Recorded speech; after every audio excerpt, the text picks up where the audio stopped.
Welcome to the ICU Podcast, where we explore the vestibular experience through conversations between patients and the health professionals who care for them. During this podcast, we invite patients to share their stories and healthcare professionals to ask questions so they are equipped to better care for and truly see the invisible challenges faced by their patients. I'm Kimberly Warner. And I'm Cynthia Ryan, and we are your hosts on this journey of discovery.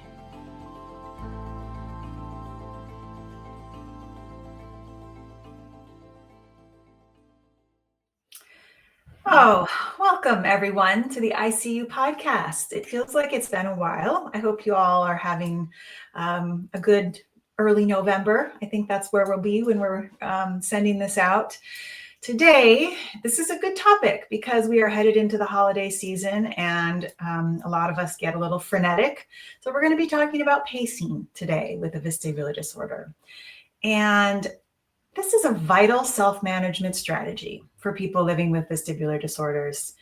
When dizziness, vertigo, brain fog, and fatigue are part of our daily reality, even routine activities can become overwhelming. We'll explore how pacing helps individuals with vestibular dysfunction conserve energy, manage sensory overload, and create a more predictable rhythm in an often unpredictable life. I always say for myself, I keep nursing home hours. So for me, that's part of my predictability in an unpredictable life.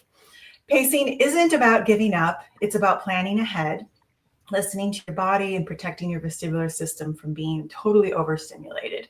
We're joined by a patient who has learned to pace herself these days to avoid symptom flare-up, and a healthcare professional who supports patients in integrating pacing into their treatment and rehab plans. Really looking forward to this conversation. All right, let's get started. I want to start by welcoming our guests. We have Tracy Franklin and Steph Fowler. I'll go ahead and tell you a little bit about Steph. She is a licensed clinical professional counselor and a certified alcohol and drug counselor. She's also a chronically ill, disabled, and neurodivergent therapist, writer, consultant, and coach who's lived with long COVID since early 2020. And many of you out there who are vestibular patients have probably heard that long COVID is very similar to a vestibular disorder in its manifestation of fatigue and brain fog and other symptoms. So after her health, work, and life were dramatically changed by this condition, she shifted her business, rebranded it as Misfit Mental Health. And now she focuses on supporting people with chronic illness, disability, and COVID-conscious communities, as well as their loved ones and care providers. So earlier this year, Steph was featured in Time magazine, congratulations, sharing her personal and professional insights on navigating healthcare and medical gaslighting. When she's not depathologizing nonconformity, she enjoys taking care of her houseplants, building Legos, spending time with her partner and their cat Ziggy, and all things macabre. Welcome, Steph. I love taking care of my houseplants too. I join you there, Steph. I'm happy to introduce our second guest, Tracy Franklin. Tracy, so nice to have you here today. Tracy started a new job while recovering from a viral flu when she began experiencing fatigue, dizziness, and brain fog. A few months later, she went on sick leave, followed by disability. In 2018, she retired medically from her 30-year career as a publishing professional. Over the next 6 months, Tracy saw multiple doctors and underwent various tests and was diagnosed with vestibular migraine and persistent postural perceptual dizziness. Along with ongoing VITA support groups, vestibular rehab, cognitive behavioral therapy, and medical treatment, she manages these invisible disorders by getting adequate rest and pacing her communities and activities. She hopes to build a bridge between the vestibular and medical communities so others are diagnosed sooner. Tracy loves ice cream, writing, the beach, and snow. That's a great combination. She lives with her husband of 21 years and their cat. She believes it's her faith in God that continues to bless her with managing her conditions and having fewer symptomatic days. Welcome, Tracy. Thank you. Thank you for having me. I think we all share something in common, cats. I was going to say, we all love our cats. Oh, if they could only be part of this conversation. So, and actually they are part of pacing, I have to say. I really, truly get a lot out of their way of napping throughout the day. And as a reminder for myself to sit down and let them sit on my lap, they're wonderful pacers. Tracy, let's start with you. I'd love to hear a little bit about your vestibular disorder and especially how it affects your stamina. Oh, it affects it greatly. I used to be a mover and a shaker. I was never still. And when it started, it just kind of stopped me in my tracks. And my husband said, something's wrong. He goes, you're not doing anything. You go to work, you come home, you get back in bed, and you repeat. And I've heard, and now I understand why. We're tired a lot because most of our day is spent just trying to keep our body upright. But we don't realize that because that's going on in the background. And when I understood that, I said, oh, that makes perfect sense. So I try to get 8 to 9 hours of sleep because if I don't, I just feel less that day. Going to the grocery store, doing some housework, or going for a walk. Sometimes the average person, that's not a lot, but for me, it's a lot if I start my morning that way. And if I get sick, my energy is just completely depleted beyond when I'm feeling better and those other symptoms are gone. And the thing that fatigues me the most probably is computer use, which is why I had to retire, because I can't be on the computer writing a note or the phone rings. I just can't multitask. So it greatly affects what I can do, and the littlest things will just wear me out.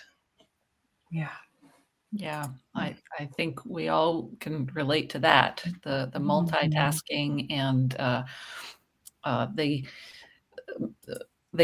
often refer to, the spoon theory. You only have so many, you start your day with so many spoons, and if you use them up, that's it. Yeah. So I think we'll go ahead. Even a phone call. There are friends who don't understand that after 20 minutes, they're like, you're not saying much. And I have to remind them my half hour is kind of my limit on the phone, especially if you want me to be engaged. I think a lot of people, a lot of healthy people think of pacing in terms of physical activities, but for vestibular patients and long COVID patients, it's also about mental strain. That's such a good point, Cynthia. Yeah.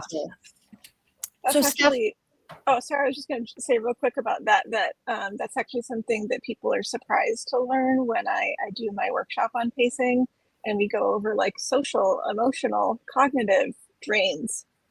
They're there in so many different places that are not physical. And that's a real eye opener for a lot of people to realize where that energy is going that they hadn't even considered.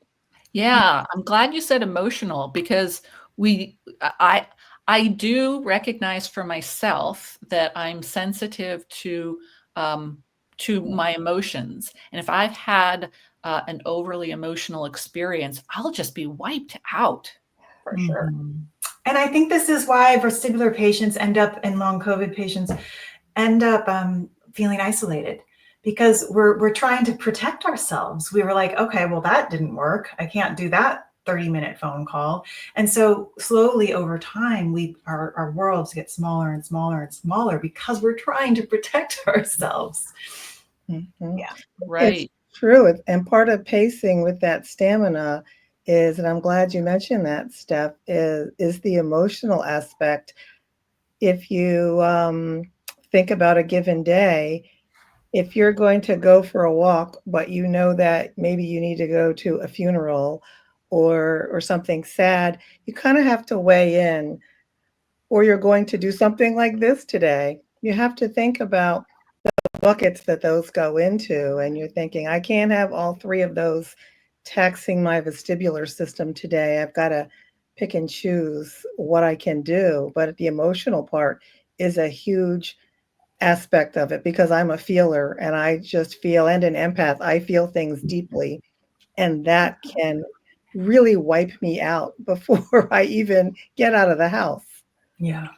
It's so true. And even as a therapist, like I've got to scale back even extra because my work is deeply emotional. And so the little that I am able to work is very impactful. And so if I had a different job, I might pace very differently, but that's the reality for me. Mm-hmm. Well, on that note, I want to ask you, how has your personal experience with a chronic illness influenced your professional role as a mental health therapist? Yeah, I say that there's no part of my life that long COVID hasn't touched, and that includes my job. It has really forced me to scale back the number of hours that I can work. I'm very, very fortunate that I can continue to work via telehealth. If I could not, I would not be able to work anymore. I've, on the one hand, I had to revamp my whole business and practice to meet my limits and also kind of shift the focus to be working with the type of clients who are in this kind of space because it makes the work more fulfilling. It makes the work more sustainable. And it's also really, given me the perspective. It's shifted my practice as a therapist and given me different perspectives to understand what it's like when it's not a matter of you just here's the formula and you do these things and then you're better. It's really shifted and helped me both for myself and I think with clients of how to build quality of life when you can't control things, when you can't make them better, when you can't wait for the cure or looking for the thing that's going to, unlock the life that you had before. When that's missing, we got to get creative and we got to find ways to build quality of life within this context. Mm. You I think you mentioned make a really good point about we often early on, especially try to get the life back that we had before. And I think pacing it's important to know that when we discover these new management tools, it might not mean that we're going to get that life back, but we're going to bring pieces in and we have to reorganize and adapt and change. And the pacing is going to be part of that. I'm curious, Tracy, how did you first discover that pacing could help manage your vestibular system? Through someone like Steph. My neurologist she ordered, she wrote on a prescription pad to seek a therapist for cognitive behavioral therapy. Excuse me. And was my therapist who used the word pacing, and I didn't think of it, as a big deal, but it became, a word that I used. And she said, you are not the person you used to be, and you have to mourn that person. And I was, coming off of, I've had to retire. And at that time, I was only in my 50s and I didn't plan on it. And so she said, just think about what you're doing in a day. And she said, I know you're a morning person. She said, but you can't do everything in the morning. You'll exhaust yourself. And she, over time, we talked about how I would manage my time. And what I started to do was look at my day. I've always kept a calendar at work, a paper one, and now it's paper and electronic. And I call the things events. If I have a doctor's appointment and a Zoom, and maybe I need to pick up something at the grocery store, all of those take energy. And I am like, okay, the doctor's appointment is a drive. That might be my event for the day. And those other things can wait. So I started labeling my days with events. And some days I have too many events on my calendar. And depending on how I'm feeling, I may push through them. I just had an hour-long Zoom that ended at, I guess, an hour ago. I said, you're okay, because this was my event for today.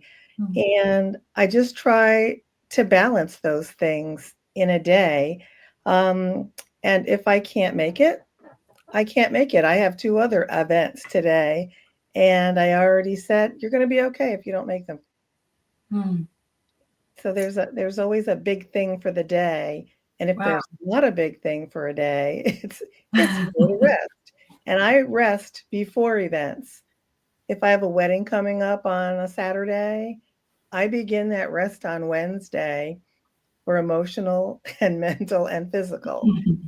And if there's a drive, the same thing. And then even afterwards, which a lot of people don't understand, you might have to rest a couple days after it. And sometimes that can be your whole week. But it's a new way of living and a new way of pacing, just to survive, or not really survive, to thrive. It reminds me of another vestibular patient who runs one of Vita's support groups. She's an avid traveler. She likes to travel, but she has maldebarkment, and it affects her mobility as well as her energy levels. And when normally you go on a quote vacation and you want to fit everything in, you just have to do as much as you can. And she's very realistic about, I can only do so many things, and that is okay. And if I have a day where I just rest and stay in the hotel room or wherever we're staying, that's okay too. There is a lot of mental acceptance that goes on there. And it's not just you that's affected, it's your family as well. The other people who, then there's got to be communication about, okay, I can't do this, but you go ahead, or are we all going to stay back, or whatever it is. And I wonder, Steph, how do you introduce the concept of pacing to patients? Yeah, it does not come naturally. It is so counterintuitive, I think, in our culture to even talk about slowing down or pacing. Like, it is so foreign to people. But I actually start with this. So everybody's got a phone. Everybody knows what it's like if, like, my phone's dead. I got to put it back on the charger. When it's done, it's done. But mine currently, the battery has degraded, and I'm getting a little signal of like, it's only charging to 74%. You should get this replaced. With a phone, we can just go take that into the Apple Store or wherever and go get a new battery. We don't get to do that with our bodies. But I think that's a helpful kind of analogy for people of like, some people have a full 100%. Some of us don't have a full 100%. And when we're sleeping, we are recharging, but our 100% doesn't look like that person's 100% anymore. And so we are now functioning within a different threshold of what we can actually do, and trying to expect ourselves to just keep pushing beyond that is not realistic. We would understand that a phone's not going to do that. We would understand that that's not possible, but we somehow expect that from our bodies, which are not machines. We think that we're somehow more equipped. And so when I give people that kind of analogy, that's kind of a helpful starting point to think about, oh, I've got a scale within that threshold. And if I go beyond that, I'm going to start noticing more problems, more of the things that I don't want to be happening. I really like how you word that, Stephanie. This is in the migraine community, vestibular migraine community, we're very familiar with thresholds, and it's similar where our thresholds are different. And when for some people, this light might not be a trigger. But for a vestibular migraine person, this might be with outside of that threshold. And it's just, monitoring what that threshold is within our brains and making sure that we don't go outside of that. And I think that's a really easy way to start thinking about that with our energy as well. One of the things I'm realizing, when my husband and I moved to rural Oregon, we commute now, not every day, but when we do go get groceries or whatever, we have a 45-minute drive built in to our day. And that is it's a pacing tool now. I actually love the drive. I often will drive on the country roads to get out here too. Whereas living in the city, I never got that built-in break between one activity to the next. So kind of like what you were saying, Tracy, where you take a break between your events. The commute now has become sort of that break for me. And I think that's also another way of thinking about it. Like imagine if you had a 30-minute commute between your events. So sit down, open the window, relax. So anyway, just occurred to me. Well, and Kimberly, correct me if I'm wrong, but I mean, didn't you make the conscious decision to move into the country for a slower pace of life? So sometimes it's about making those conscious decisions to create the environment that supports your wellness. Yeah, absolutely. I just didn't think that commuting would be part of that. People are like, oh, commuting is horrible. And I'm like, no, it's a beautiful pause in the day that just, I do nothing.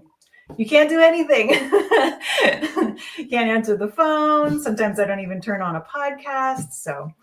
But it's also, some things are challenging to pace. So let's talk about that, Tracy, because I know not all activities are easy to pace. So what are some ones that occur to you that are more difficult? And then how do you adapt to those? First, I want to say, Steph, I love the analogy with the phone battery. That's a good way to get people to understand about our battery. What's challenging to pace? With these vestibular disorders goes anxiety, and people go, oh, I have anxiety. I know what that's like. It's like, but we sometimes have it times 10. So some of the anxiety makes it difficult to pace. If I know, like right now, I'm like, I need to clean the kitchen floor. But they're house things. I have gotten to the point, because I'm a type A person all the way, I had to start to let things go. So housework was one thing that was very hard for me to pace, and just getting to the point since 2018 of just going, you know what? Better Homes and Gardens is not coming today and probably not tomorrow. But what's hard to really pace is something unexpected. And like a good example is yesterday, I had a 7:00 Zoom. It was the first meeting in a series of meetings. Everything's by Zoom now. An elderly neighbor locked herself out and needed a locksmith called. And I totally forgot about my meeting. It was all about helping her. And then suddenly it dawned on me. And then it was like, I've got to eat, because if I don't eat, I'm going to spiral. So trying to fit in unexpected things that I could have said no, but I would have been anxious about it all evening. So if something comes up unexpected, I'm trying to figure out, how do I get this done, but do other things? And it's a conversation sometimes in my head, and sometimes I just have to write it down on paper and look at it. So it just goes back to, if something else is inserted, I take something off the list. I try to set boundaries. I literally put on our electronic calendar today, Tracy is not available, so that my husband would know, don't call me, don't ask me to do anything. And boundaries are hard. I've set them with my friends. Please don't call me after 7. Just things like that. I think boundaries for me are the best way of pacing for external things that happen. And internally, I've kind of gotten that pretty much down by setting things and calling them events, if that makes sense. Right. Yeah. Yeah. I think being able to, label the tools that you use and look at them, concretely is really helpful. Steph, what role does pacing play in treatment for chronic illness? And maybe, I guess you can talk about it from the perspective of a mental health therapist. How does pacing fit into the big picture of mental health? I think it's truly one of the most important skills for people with chronic conditions. It's so common early on to get into that kind of cycle of overdoing it and either having big flare-ups or crashes, or sometimes people call it the boom bust cycle, or just kind of going like this, and then that really takes a toll emotionally when you're in that trial and error period and trying to figure these things out.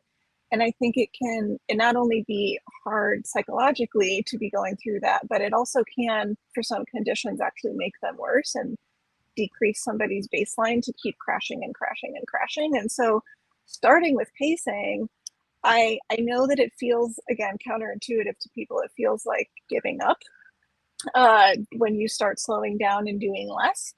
But I think it's actually where our agency lies. It's where we have some ability to make choices, and it's the closest thing to control that we're going to probably get, is to re-tap into that agency. And so I think of it as a primary tool for how people can help stabilize things. So it's not this all the time. It's getting maybe it's going to go like this. It's going to be not quite as dramatic as it would be otherwise. It'll still happen sometimes, of course, but just stabilizing things can help both psychologically, emotionally, and with the conditions themselves, which I think really gives people a very different outlook on how living with these conditions can be. And then for some conditions, again, pacing well can actually help increase their baseline. And so where that threshold was really lower, if you pace really carefully, sometimes you can get some of that capacity back, and then you can have a bigger threshold to work with. So that's why I think it's really pivotal, even though it's tricky. It's tricky for folks. Yeah, it's tricky. It is absolutely tricky. And then you add in the emotional, just the boundary keeping and all the sort of the guilt, the shame, all the inner dialogue that we might be having around having to keep these boundaries. It's definitely something that I think a skill all humans could learn, but people with chronic illness need to learn it. It is a necessity.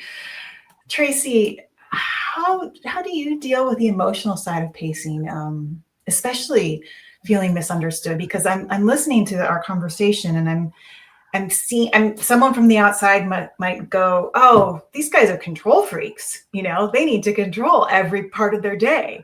And of course we're not, we're managing, and we're finding agency in our lives, like you said, Steph, but there is this sort of an emotional toll. So how do you manage that, Tracy? Oh, I manage it by journaling a lot, and definitely my faith, just through prayer. And as we discovered, we're all cat lovers. Sometimes I will just look at my cat and I think, you have the life. You just eat and you sleep, and everything is done for you. And some days I'll just look at him and say, you know what? I think I'll take a nap. And it calms the emotional part down. And cognitive behavior has helped with my emotions, just reframing things. Also, I think the pandemic was a big, I don't know what to call it. It was an epiphany for me of how much we all tried to do, because I noticed that I had fewer symptoms during the pandemic, because I would tell my friends it's my fault we're having this, because I always wanted the world to stop for a while and just woosah.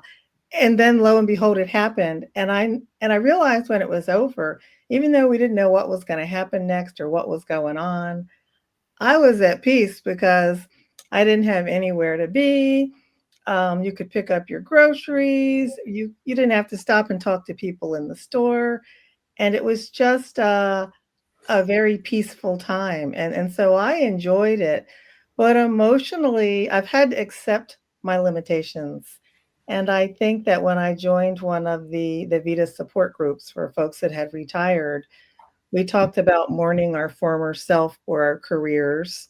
And just hearing that other people, talking to other people with vestibular issues has helped me realize you're not being overly emotional about it. It is what it is, but we understand what another vestibular person is going through. And so that helps. Just talking, those sorts of things.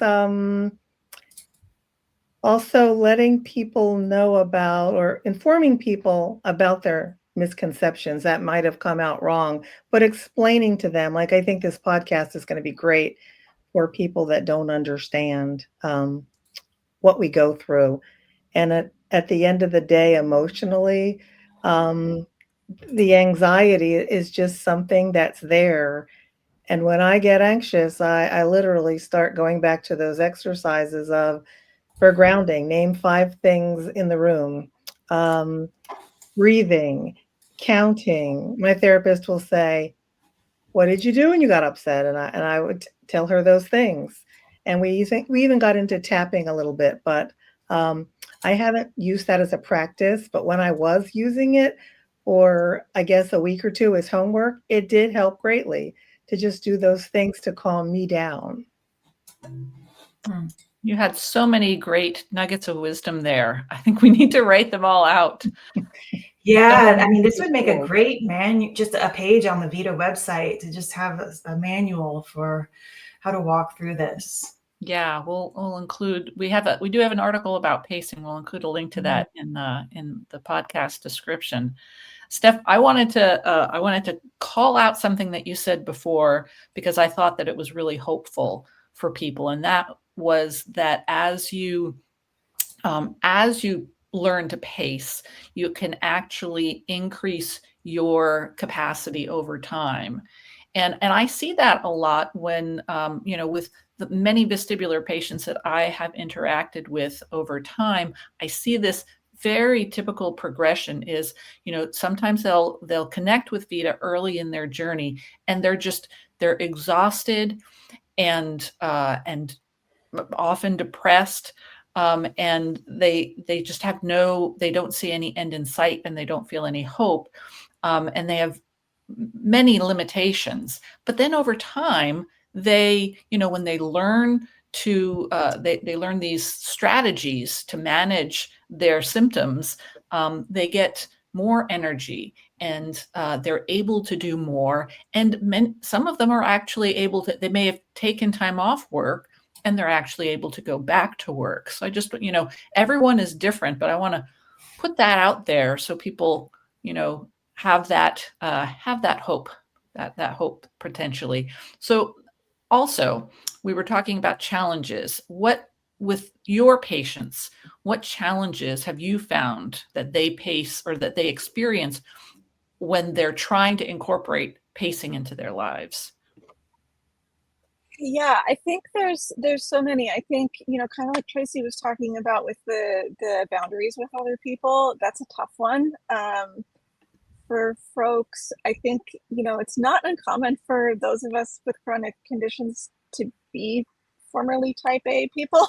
And so when people in our lives are really used to that, it's a big shift for them. And it's a big shift to have to start saying no to things. And it's a big shift not only for us to know ourselves differently, but for people in our lives to know us differently. And so that creates a tension for folks in relationships, which makes it really hard slow down sometimes. I think that can feel like a pull or a pressure to keep doing things the way that you used to do them to keep up with people. And so that's one of the big ones. I think Again, this runs counter to so many of our dominant cultural narratives of, just do it, of don't let anything hold you back, mind over matter, of all of these different things that we're just conditioned into pushing and pushing and pushing. And so to choose to go counter to that and to not fit in with that and to develop the ability to resist that takes some time because it's so steeped in our culture. And our culture is very, unfortunately, ableist. There are not a lot of accommodations in place for people. There are not a lot of understanding and empathy that comes when conditions like this develop. It is really hard to ask for some of these things, and the world isn't set up that way. And so I think that desire to try to make yourself keep fitting in with something comes from that pressure and that tension. I can understand it. I feel it myself. I know where it's coming from, but we've got to really learn to reattune to ourselves and our bodies and our needs, because that the world was not made for us, and we can't keep kind of doing that dance and crashing. But we also have the very real realities of what it takes to survive. If people need to work, if people need to do the things that they need to get income and healthcare and all of that, it means that pacing is complicated. It means that there's reasons it's hard for people. And so that's where I really want to work with people in developing the self-compassion, that these things are hard because they're hard, not because you're doing them wrong. They're hard because these systems are not set up this way. And so can we understand that this pressure and tension that you're feeling is very natural and normal in this context? And we're going to have to work on that self-compassion ourselves and not expect that always to come from external places. Wow. Beautifully said, Steph. Yeah, it's hard because it's hard. It's very hard. And I think what makes it harder is that many chronic illnesses, and definitely the ones in the vestibular realm, are invisible. And it's just like someone who has asthma. I have asthma. If I were to walk into a cloud of smoke, I'd have problems. Somebody else may be able to walk through a cloud of smoke. And I think that along with what Steph said, is we have to show up for ourselves if we are to show up for others. If I'm not taking care of myself and setting those boundaries and pacing, I can't show up for another person who wants me to show up for a wedding. And we have to pace, we have to have that self-compassion. And it's just a fine line to walk. Yeah. And it is hard. Tracy, have you found some, I know you said journaling has really been helpful. Are there also some other resources like apps or just ways that you find that help you organize your symptoms, your energy, and also the pacing of the day? Migraine Buddy is a great app. If you have vestibular migraine, I think you could also use it for PPPD and other things as well, because it allows you to list your symptoms. You can even add in a symptom if it's not there. It even clued me into the barometric pressure. That was an issue for me. And my doctor said, let me have a look at this when you come in. She identified patterns. So it was very good for identifying patterns and triggers, even what you might have eaten a few days before, when that would show up with you. What else? The weather, again, when I discovered the barometric pressure was an issue. Before I even get out of bed, I can know if it's going to rain or if it's raining. And I'm a weather geek, I'll look at the weather and I'll say, oh, there's a chance of rain or it's going to rain. I know where the barometric pressure is going to be. I might take something before I go to bed so that it doesn't affect me as much. And I just know that I'm going to have to move around those quote unquote events. Like I was going to do this today that takes a lot of energy. So I'll move that to tomorrow or 2 days when it's going to be sunny. And it seems like a lot of work to do, but if I want to show up for me and for others, it's just work I'm willing to do. And it's almost becoming a pattern for me. Just like if you know it's going to rain, you take an umbrella or you take a raincoat. For me, it's like, got to check the weather, got to put this in the app. It's just learning these new patterns and things that you have to do. Right. Yeah. Steph, how about you? Can you share some strategies or tools that help patients monitor their activity levels and set realistic limits? Yeah, if people want to do this on the cheap, there's a bunch of different worksheets and different things out there. If you want to work with like stoplight pacing of kind of figuring out which activities are green light, yellow light, red light kind of activities. There's other worksheets that use spoon theory of like which of my activities are, 1 spoon, 3 spoon kind of activities. So there's some worksheets if you just search the internet for them. There's a number of different free apps. I know I wasn't familiar with Migraine Buddy, but the one that I think a lot of long COVID folks use is Visible. There's a free version and there's a paid version. That similarly, you can track not only symptoms, but types of exertions. And I think that's actually really helpful for folks that are having a hard time thinking about physical, social, emotional exertions, the invisible ones that aren't just physical activity. For folks who are more financially resourced, there's a number of different wearables that smartwatches and different things that can help. I really do. I got one on the cheap from Poshmark, I think, for $60. A Garmin that has a body battery built in, and so it's really helpful for me to kind of gauge through the day. Like even if I'm feeling okay, I'm looking at my battery, going, "Whoops, I'm at 30% already. I really gotta scale back my plans for the rest of the day." So depending on how people are resourced and what they want to do, there's, I think, a lot of different options.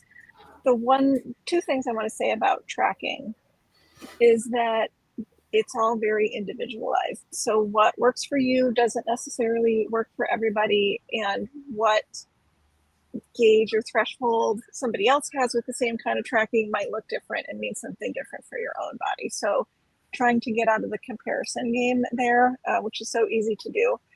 But also monitoring doesn't have to be perfect.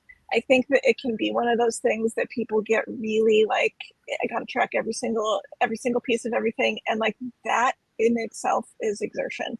That in itself is something we have to pace.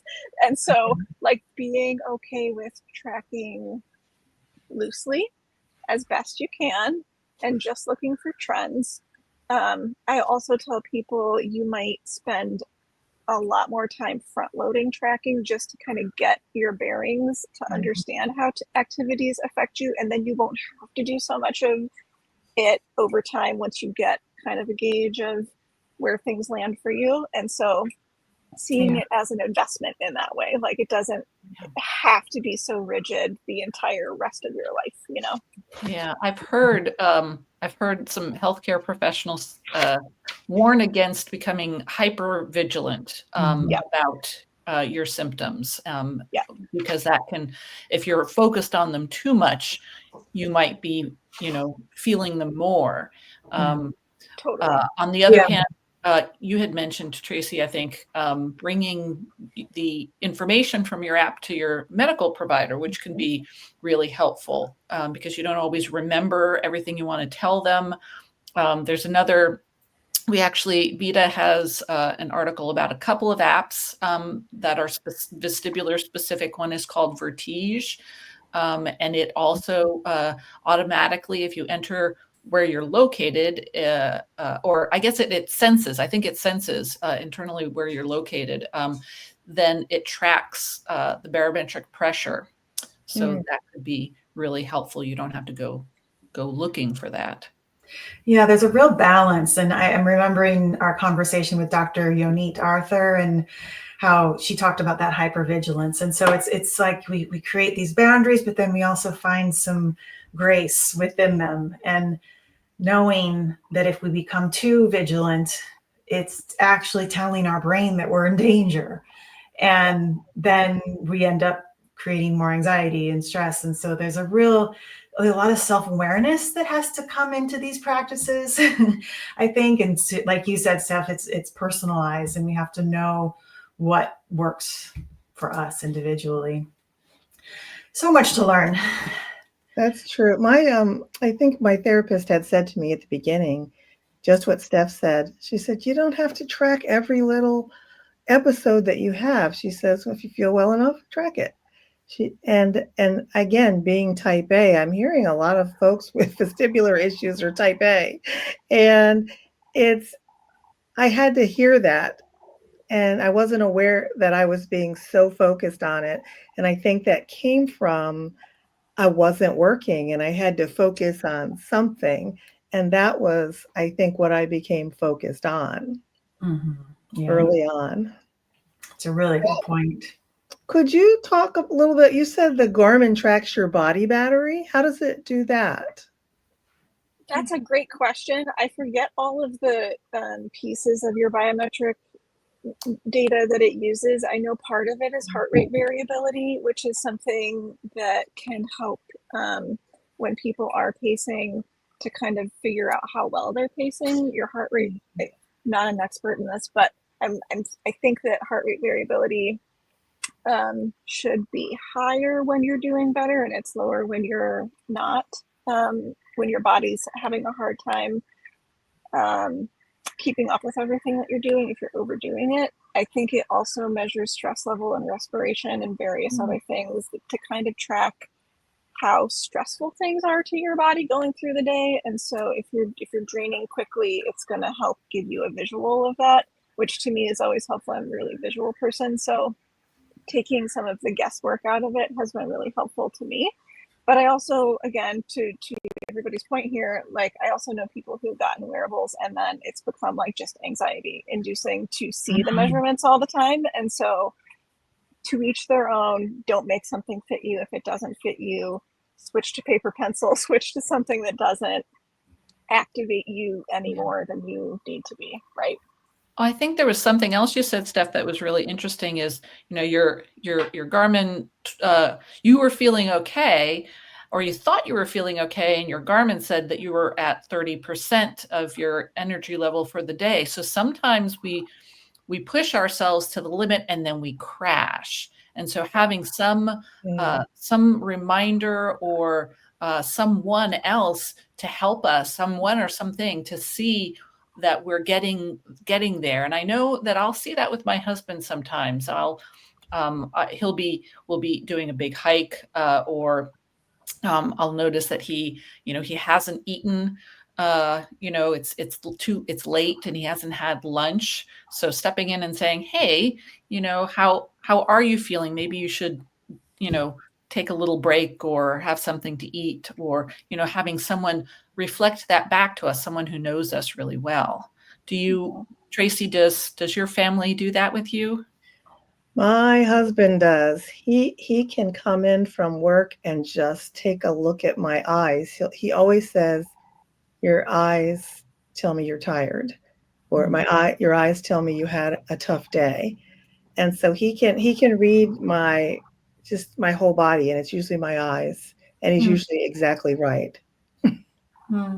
Wow, man, I the value of having that in our lives, I think, makes me think of my mother who lives alone, and she's aging, and and doesn't have that daily feedback. And I think it's so important. So for those living alone, there's either devices or friendships or neighbors. There's got to be that external feedback some way that we get that. We try to give it to my mom, but she doesn't want it. So how do you talk to your patients about communicating with their loved ones about their needs, or maybe even asking their loved ones to communicate with them if they are observing something in them? Yeah, it's tricky because relationships look all sorts of different ways. And so really want to encourage people to consider which people in their lives are going to be the most supportive, and not maybe expect this from people who've indicated that's not probably going to be something that they're skilled at or able to do. It's hard because a lot of people really don't understand these conditions. Invisible disabilities, fluctuating capacity, it does not register to people who have not had this lived experience. And so just kind of validating, it's hard because it's hard. I encourage folks to think about, using the cell phone battery analogy to kind of introduce like the different threshold concept for people and to talk about things in that way. There's typically some degree of education that needs to happen for the people in the patient's life. And it's a lot of labor to be the person doing that for the patient. And so I also encourage folks to, if there's somebody they can bring to a doctor's appointment and have the doctor help kind of educate, if therapists are open to like a one-off kind of supportive session with somebody to help explain things, if the patient can give some materials for the person to read on their own and not have to do all of that labor to try to explain and justify the reasons why we need to scale back and set these boundaries. I think that goes a long way. It's hard. Oh, also using like the tracking tools. If you've got the tracking tools, again, whether it's doctors or family members or whomever, sometimes that can kind of help illustrate in a way. I think it's hard because when that doesn't go well for folks, they think that like, I must have said something wrong. I didn't explain it the right way. I just need to keep trying. I just need to maybe it's just one of these things that culturally we don't have a great model for this. And so it's hard for people to understand. So I also want folks to have self-compassion about having these kind of conversations that are tricky. And I think if we can kind of understand boundaries, I think it's Prentice Hemphill that has a quote about boundaries are the distance at which I can love both you and me. That boundaries are not a negative thing. They are not meant as a punishment. They are not anything other than how I can connect with you, not about disconnecting. And so helping kind of frame it in that way, that people understand these changes are about how we can maintain relationships, not isolate. We're not looking for isolation. It's just what we need to kind of get by sometimes. Yeah. What a great quote. I love that. Tracy, what's, there's just been so many wonderful tips that both of you have shared today. Is there anything that you wish other people understood about the need to pace in this world? And of course, the self-compassion is something that we can work on in ourselves, but is there anything that from our communities that we wish people understood?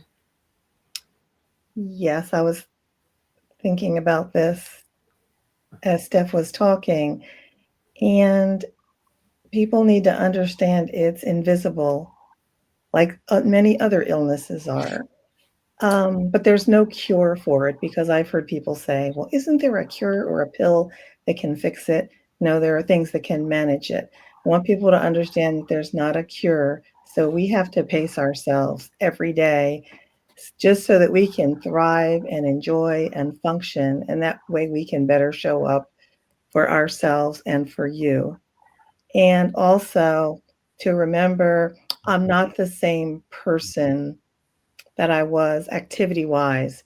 Tracy is still in there, her core values, but I'm not the same person who used to go whenever, even if it was unexpected. And just because my disorder is invisible, it doesn't mean it's not real. And all I ask is that people give us more grace, more support, and definitely more compassion, because we're trying to give ourselves self-compassion. And if they can understand that, I think it's great. Sometimes When I haven't gotten through to people, I'll literally go on Pinterest and find a little square with bulleted symptoms. And I'll say, maybe this will help you understand. And someone will literally say, I didn't realize. Although I had said that, for them to see, oh, there's a little chart like this that actually exists. It must be real. That's helped with explaining to people. So many wonderful words of wisdom there. I wish I could package this into, and maybe that's what I need to do after this, is take this and package it into an informational pamphlet to share with family and friends. Steph, I think I have the same question for you. Do you have any, final words of wisdom that you would want to say to somebody out there who's struggling with pacing or struggling with wanting to do more than they're able? One of the things that I feel like we're dancing around but haven't named is grief. And I think really allowing for the grief of this entire experience, of the understanding that we aren't the same people. I think trying to bypass that grief and just pace our way out of it is not going to actually help. And so finding whatever spaces you can to process that grief, if that is journaling, if that is in a support group, if that is anywhere that you can just put those feelings out there, I think is a valuable part of this process. And then again, just if you get overwhelmed with, how do I even start doing any of this, of the management of this condition, I would say one of the biggest things you can do for yourself is work on self-compassion. Everything else will come after that. But if we approach these things from I have to push and punish myself on the way through all of this, it's not going to be as effective as if we do things from a place of compassion. Wonderful. And I think along with that, to recognize that it's not about, pacing isn't about having less. It's about having a full life and being able to appreciate it.